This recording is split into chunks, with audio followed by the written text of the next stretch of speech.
Hello folks, it's Emily. I just finished day 2 of RightsCon 2025. It was awesome. It was a great day. Made loads of connections. Today I was just going through different sessions and I am reflecting on the last session that I attended today, which was about the rise in anti-Black hate speech in Chinese social media. And I already knew that that was an issue. I think we all know about racism in America. You know, they're pretty loud about it, and there's already a dialogue there. And some interesting things in this conversation.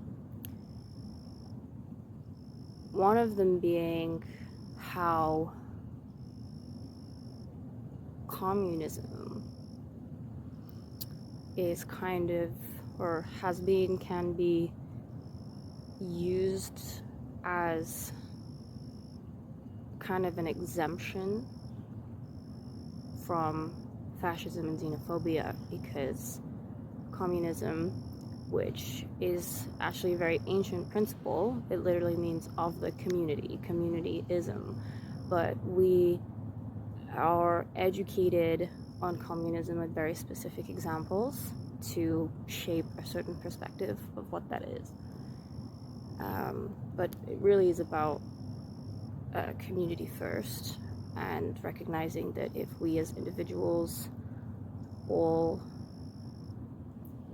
fulfill our unique potential, that will benefit the community as a whole, and as individuals can't survive without the community because we're a communal species. This is very interesting stuff to learn about and research, but in terms of what I'm talking about in this session is saying that because communism rose as an anti-fascist thing, there's this idea that a communist nation can't be racist, which I thought was interesting.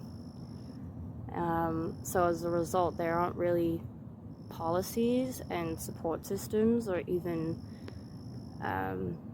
NGOs to aid Black folk and other immigrants like Muslims and such that are struggling with integration.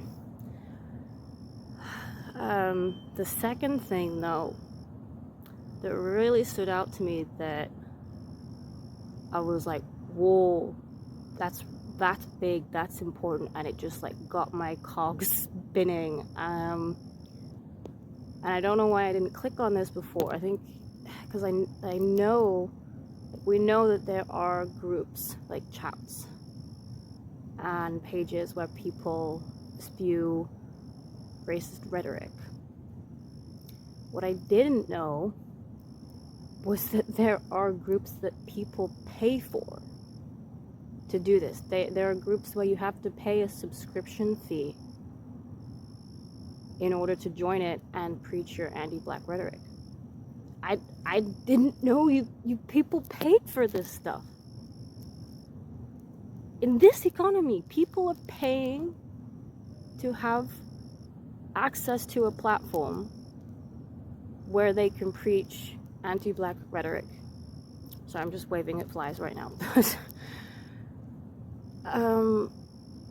And that shocked, that hit me. And my specialist is the psychology of discrimination and bias. And bias is designed to keep us safe. It's designed to speed up our decision making so that in a cinch, we react in a way that protects us.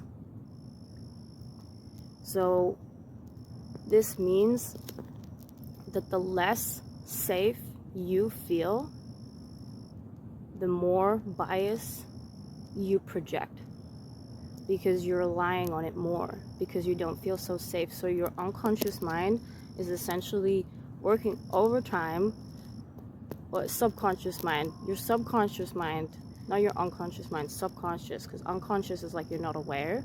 Subconscious is like the facet of your mind that you're not currently, presently, actively aware of and remembering. So your subconscious mind is everything you don't remember. And that's where unconscious bias comes from. It's the bias we don't realize we're doing, not aware that we're doing it.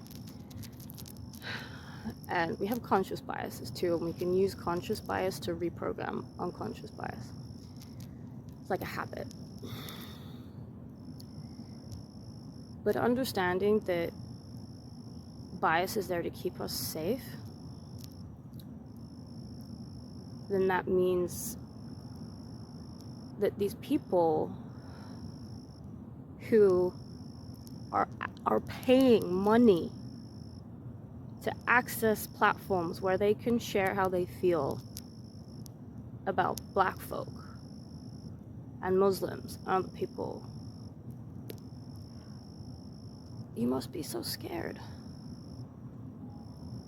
I mean, to be at a point where in this economy you're spending money on this. I'm so sorry that you feel this way. And as someone who is so grateful to have been blessed by exposure to the whole beauties of humanity, I'm sorry that you're afraid of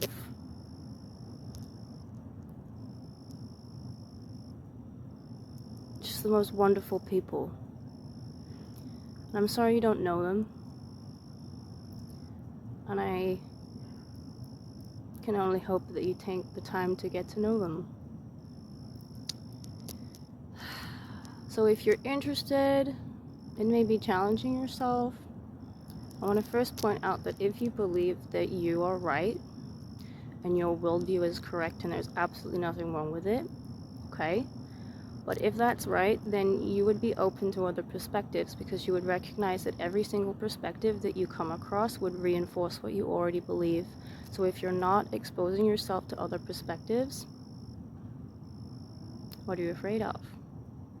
So here's a challenge. It's called the 100 Days of Color. It's a playlist on Spotify.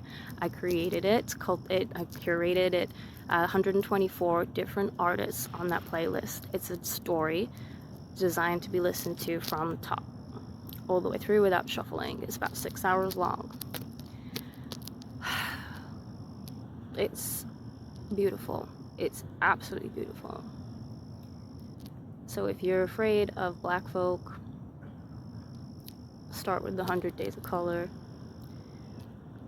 It's beautiful music, beautiful voices, beautiful souls, beautiful story. And I'm so grateful and honored that I listened and they shared their soul with us through music.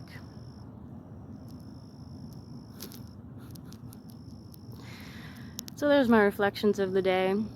I'm currently sitting in a park up a hill. This is my view.